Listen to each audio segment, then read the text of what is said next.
Welcome back, Connecting Point. We are starting up with a table talk this week. I'm going to ask you to read 3 texts, and then I've got the question for you. So here's your table talk. Read John chapter 1, 1 to 5, 2 Timothy 3, verses 14 to 17, and Deuteronomy 8, verses 1 to 3.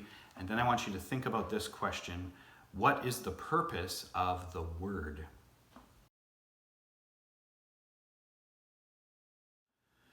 Okay, so we're embarking on a little mini-series in the Psalms over the next 3 weeks leading up to Advent. We don't really ever see teachers teaching all the way through the Psalms in the Bible, as it's very large. You're unlikely to find someone who's going to spend 150 weeks on the 150 Psalms. But it is one of the books, even though it's not often taught this way, that can be really helpful in living out our lives of faith. And I really believe we all should be attentive to how the Psalms train us and help us to interact with our Creator. So this week, I want to introduce the whole book of the Psalms and give us a little bit of a primer in how to read the Psalms by taking a look at Psalm chapter 1. In your Protestant Bible, you will find 150 Psalms, as I just alluded to, and these 150 are probably written over a span of something like 1,500 years, which is kind of an amazing thing to think about. Now, we're only about 400 years, 420-ish years, since Shakespeare's heyday.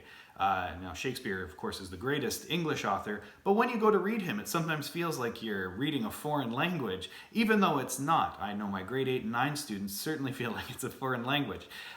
We're only about 600 years since Chaucer, Shakespeare's forebear as the greatest English author, and his late Middle English is really something of a foreign language. My edition of the Canterbury Tales has the original on one side and a modern translation on the other.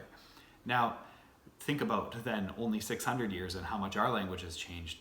1,500 years, and the Psalms are between when the first Psalm that we know of is written and then when they're kind of being put together into a collection. The oldest Psalm that we know of, based on the scripts or superscripts, postscripts, is probably written by Moses, but the whole book doesn't come together into its final form until after the destruction of the Second Temple. Yes, the Second Temple. That's something like 30 or 40 years after Jesus had already finished his earthly ministry. Now, the authorship of the Psalms is pretty varied. You see all kinds of different names named Asaph, or the sons of Korah, and of course David. The most Psalms are written by David out of any of the ones that we know who the authorship is. And some of the traditions actually hold David to be the author of all of them in some way, shape, or form. Now, we only have text for about 70-something of them as being authored by David, but we do have David credited with over 4,000 psalms and songs in the other Old Testament writings.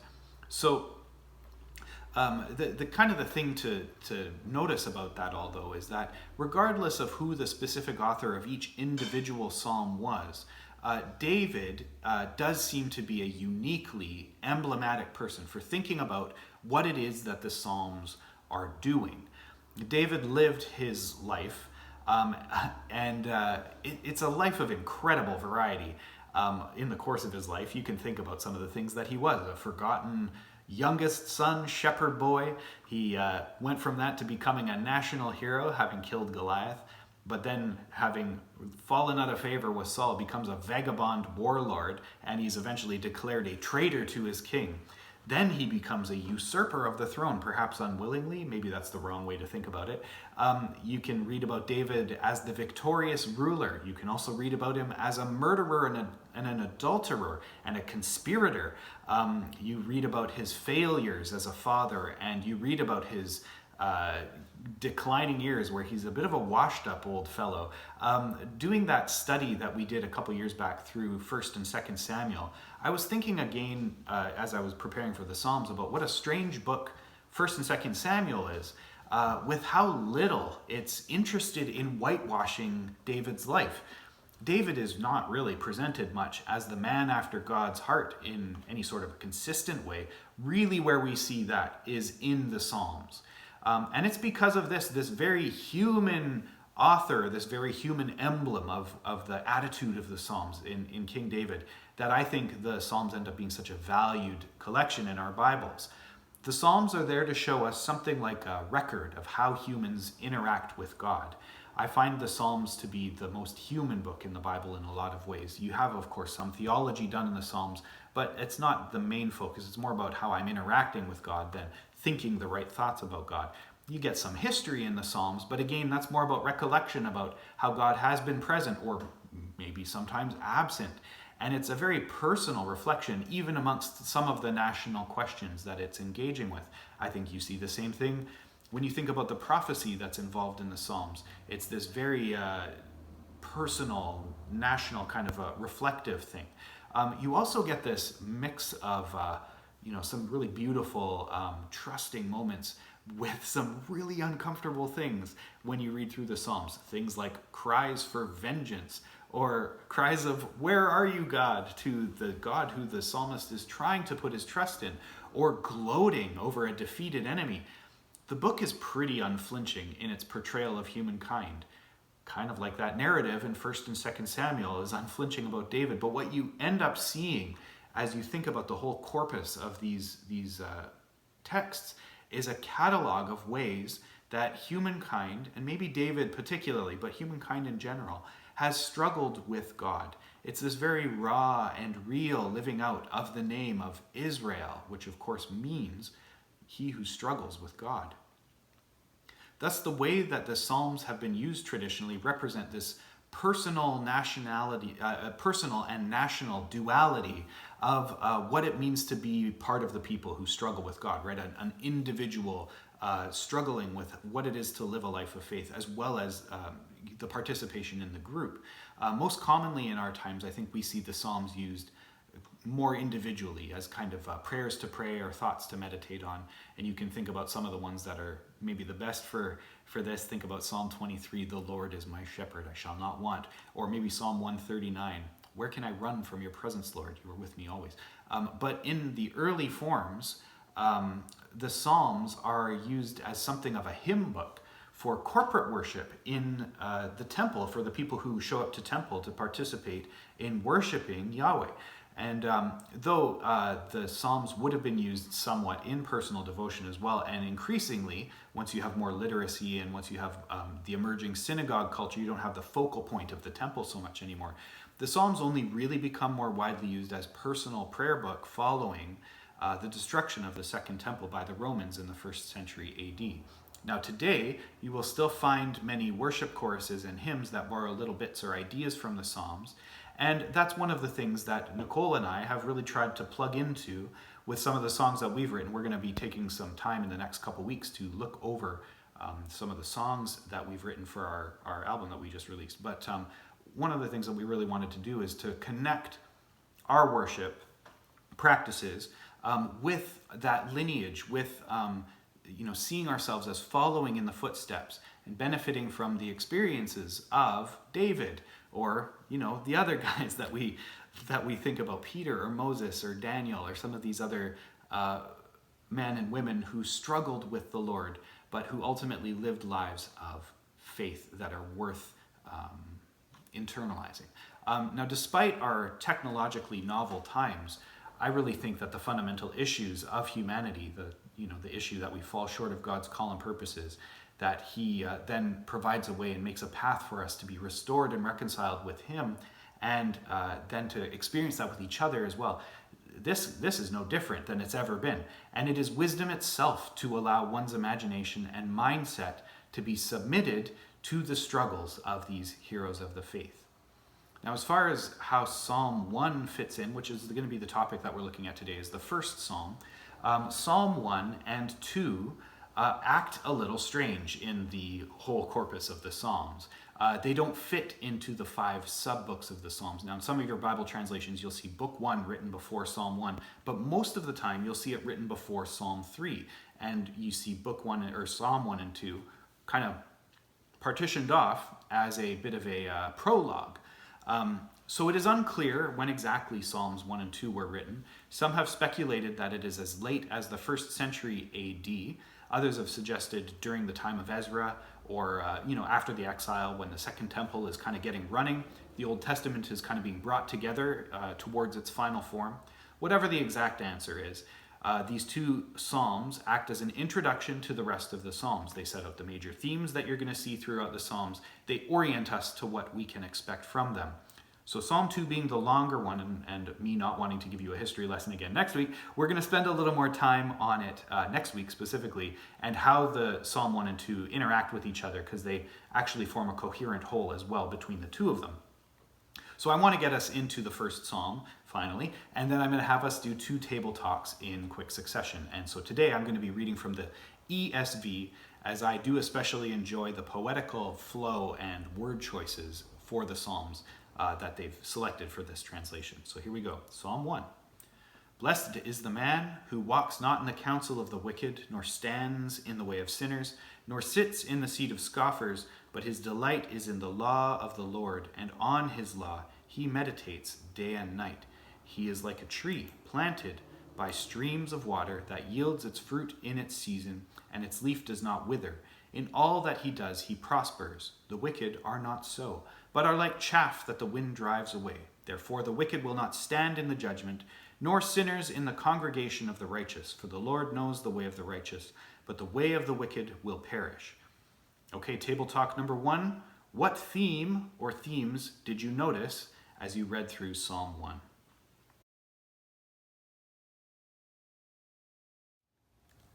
And table talk number 2.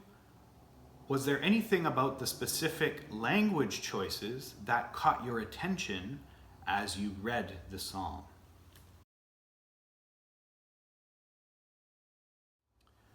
Now, when you read the Psalms in your Bibles, you're going to see that they're not formatted like the other books in the Bible necessarily. They're formatted as poetry. But Psalm 1 didn't really sound like a poem in English, did it? It doesn't rhyme, first of all, we're used to that. It doesn't even really have specific rhythm. Now, of course, this should be expected, considering that we're reading it in English, and it is originally written in Hebrew, which was largely an agrarian culture that no longer really exists, right? It's a different culture, modern Hebrew. But even though it doesn't feel like a poem to the way that we might think about poetry, I want to point out a few of the specific techniques that you're going to see in the Psalms if you start to go through them. So some of this will be old news for you, but hopefully taking time to meditate on some of these techniques that the authors use will offer new insight and depth of thinking as you read them through and think about how they apply into your life. Now, Hebrew poetry back then didn't rhyme at all either. Part of it's just because of the nature of the language. They wouldn't bother with rhymes, so they actually used different techniques to create poems. But like with all poetry, you have this intentionality of word choice, and you have this density of language. That's the main thing that I think is important to see as being poetical about these pieces of art. And they kind of they work that way. They work like art, where the author has created something with intention, and that intention is for you to be affected by the thing that they are doing, right? So with these poems, the idea behind them, the reason for the dense language, the reason for the selected imagery is that it is supposed to make you think about it. It's supposed to be meditative language, which I actually think you see as you read through Psalm 1, especially verse 2, where it talks about the whole action of meditation, right? So the theme, I hope, is fairly obvious and evident in that final verse, that summative verse, verse 6. There are 2 ways to go. One of these ways honors the Lord and his law and his precepts, and the other, which is a wicked path, is a path to destruction. And how we get there is very interesting. So another part of this poetical language that you see is, like in English poetry, and actually all poetry around the world, is that they use imagery and comparison to explore their theme. So verse 1 gets us started with this walking, going kind of image, and then it's picked up again at the end of the poem with the word way. The other major image that you get in this poem is this horticultural image of a sturdy, healthy tree juxtaposed with chaff blowing all around it. So we'll kind of take these and we'll go verse by verse here as we look through this. I really like how verse 1 starts with something like an inverted riff on the Shema from Deuteronomy, which was, of course, a very important text in ancient Hebrew religious life. We often read it as part of our Jesus Creed at Connecting Point. And it's especially that part after this idea of the oneness of the Lord and this instruction to love God and then to think about the commandments. These commandments that I give you today are to be on your hearts. Impress them on your children. Talk about them when you sit at home and when you walk along the road, when you lie down and when you get up. Verse 1 starts us with this inverted image of that, right?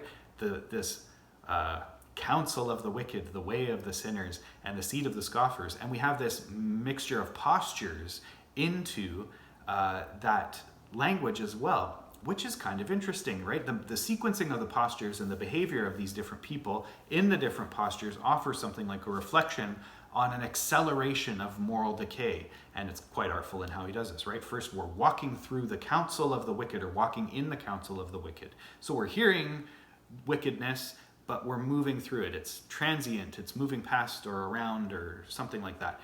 Next, though, we are standing in the way of sinners. And so notice now you're actually more present, right? You're stationary, you're being still, maybe just as a bystander, but now there's action going on around you. You're not just listening, there's actually doing that's involved. Finally, you get to the seat, being seated with scoffers, right? Or sits in the seat of scoffers, or the mockers, right? So in this final state, this final posture, one has made oneself comfortable, abiding with people who are not just acting evil or not just talking about evil, but they're actually denigrating the good. They're mocking the law, they're mocking the word, they're mocking God, and you're making yourself comfortable in this position, right? It's kind of an interesting reflection. The first verse actually does demonstrate one of the many key poetic devices that you can look for in the Psalms, and that's this idea of repetition with elaboration, right? So where you repeat the same idea, because all the three ideas are a little bit the same, but they also kind of elaborate as you go forward.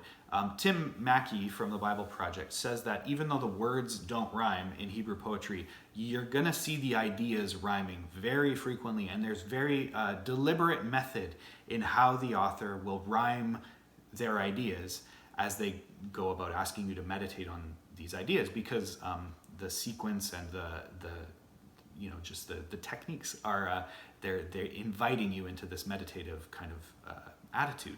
So in this case, the change in the posture, that change in restfulness that the person has, as well as that increase of evil, asks you to think about, how might this be working in my life? But then we get to verse 2, which is where we get this wonderful turnaround. It offers the proverbial counterpart with another rhymed idea. This time, instead of each new line elaborating on the previous idea, we get this inversion of that first suggestion, right? So we get, blessed is the one who doesn't do these three things, but who does this one thing, right? Now we know what the behavior of the one who is blessed is. Blessed is the one who delights in the law of the Lord. And we get, in the second half, we get this further internal idea rhyme, where now it's once again an elaboration, right? What does it mean to delight in the law of the Lord? And who meditates upon it day and night. You get a further poetic device in verse 2, a merism in this case, where two opposite parts of something are invoked to make you think about it as a whole, right? In this case, day and night. What are day and night symbolizing? Well, they symbolize all the time. It's good to meditate on the law of the Lord all of the time. So now that begs a question. Does this mean constantly or perpetually? No, but a little bit, right? Now, there's an interesting example to think about in light of this. The Essenes were a group of people in the 1st century AD who had withdrawn from kind of normal life in Roman-occupied Palestine to try to regain holiness. And they're the group that is responsible for the Dead Sea Scrolls. And they took this instruction quite literally. In their communities, they had someone meditating on the law of the Lord day and night. But what that meant for them was like someone out of the community would do that. And they wouldn't all be doing that all the time because, of course, you need to eat and you need to work and you need to sleep and you need to, go on with babies need changing, right? Houses need raising, right? Like you have other problems that are going to come up in the day. And like all of that still has to happen. But they did make it a purpose and a point that there was always someone meditating on the law of the Lord. Now, this isn't necessarily going to be practicable for us in our day-to-day lives to be constantly just reading the Bible, but I think one of the keys for the Essene community and for us isn't just the amount of Bible study, it's the way that we go about reading our Bibles, not just for information, but for formation or transformation, right? Properly interacting with meditative literature is supposed to have this formative effect on us, both on an individual basis and as a collective, right? As the body of Christ. We don't just learn something to regurgitate it like you're studying for a science test or something like that. We let the word, we let the law, we let it get inside of us. We let it shape our understanding of the world. We make ourselves subject to it rather than trying to say that it's subject to us. And I think this actually describes all of our spiritual lives. When we don't start with God, with the Lord and his precepts, we try to make him subject to us, which is a disastrous state, as we see in the story of Adam and Eve in the garden. All of human history is a riff on this issue. I'm going to come back to that as we finish up in a couple of minutes. Now, verse 3 and 4 use a very vivid image to show us what it is like for those who do learn to subject their hearts and minds to the law of the Lord. It's flourishing, it's fruitfulness, it's a solidity of character, it's acceptance of what God does from season to season, not withering or experiencing decay. This is exactly unlike what happens when we cut ourselves off from the source, the living water, the law. If we do that, we turn into chaff, unsteady, blowing around from sin to sin, ultimately doomed to decay and die. Verse 5 then reiterates the judgment that stands over those who give wicked counsel, who walk in the sinful path, or who mock the righteous, back from verse 1. That person's destiny is to be cut off, ultimately, from the stream that will give them nourishment. It's to be cut off from the assembly of the godly, what we might call the body of Christ, or the community of living stones, if you're thinking about our 1 Peter study still. And finally, when we get to verse 6, we get our last parallel rhymed idea, this time with a contrast. And again, we have a very artful wording here. The Lord knows the way of the righteous. What does that mean? But the way of the wicked will perish. Now, this is a very thought-provoking technique used as we see that honoring God, delighting in his word, being formed and transformed by subjecting our lives to it. This is a way that God knows us. But then the implicit question is, what would it mean to not be known by God? And of course, then the second half spells it out more clearly. What it means to not be known by God is judgment and death. Now, that's like a really fast kind of rip through those 6 verses of the psalm. But the psalm is a poem, right? And as such, it gives us this characteristic, dense, packed language to specifically make us think about the topics that it's addressing a little more slowly and a little more deliberately, a little more intentionally, purposefully. I really enjoy that contrast of known and perish, where you also see the contrast of righteous and wicked and this image of ways. It's an excellent example of how the author is getting us to think about what it means to be known by God, what it means to live, especially spiritually, and what it means to inhabit a way, especially in light of the movement or inhabitation that we see at the top of the poem, right? What does it mean to move through the counsel of the wicked or to sit in the presence of the scoffers?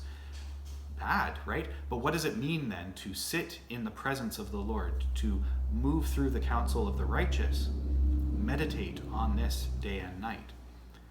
So this theme that we've kind of briefly explored here in Psalm 1, loving the law of the Lord, is a theme that gets revisited frequently in the Psalms as David and those who followed him in his really spirit-anointed mentality recognizes the importance of plugging oneself into this way of behaving, where you submit yourself to the law of the Lord, where you submit your own heart, you make yourself subject to it rather than trying to make it subject to you, right?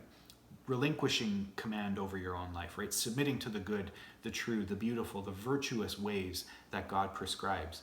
It is only in that way that we find real life in perpetuity. So what I'm going to do for us to end is I'm going to give us another table talk looking at another psalm that brings our attention onto the law of the Lord and how it is worthy of our meditation and how it is right to be formed and transformed by the law. And that's the longest psalm in the whole Bible, Psalm 119. Now, Psalm 119 is an acrostic poem. So there are 22 letters in the Hebrew alphabet. And what you see in Psalm 119, which is 176 verses long, is that each section of 8 verses will, like if you read Hebrew, starts with one of those letters. The lines all start with one of those letters. So verses 1 through 8 would have started with Aleph, verses 9 through 16 started with Bet, and so forth. It kind of goes on from there. So Psalm 119 is the longest chapter in the whole Bible, and now you know why it is structured the way it is. It's because this person was writing an acrostic poem. So I don't want you to go and read the whole thing right now, though I would encourage you to do that sometime, maybe this week. But rather what I want you to do is I want you to end by picking out a particular stanza or section from Psalm 119, and then reflect on that as well as the images from Psalm 1, and I'll give you a question to go along with that. So here's the table talk. Choose an 8-verse section from Psalm 119. A few of my particular suggestions would be Aleph, Bet, Dalet, Zion, or Lamed, just because they particularly grabbed my attention as I was looking through it. And then read it out loud. Now, what are the images or ideas that particularly gripped you from either Psalm 1 or from Psalm 119 that you just read? And then I would like you to also take time to pray for a deeper love of God's word or law.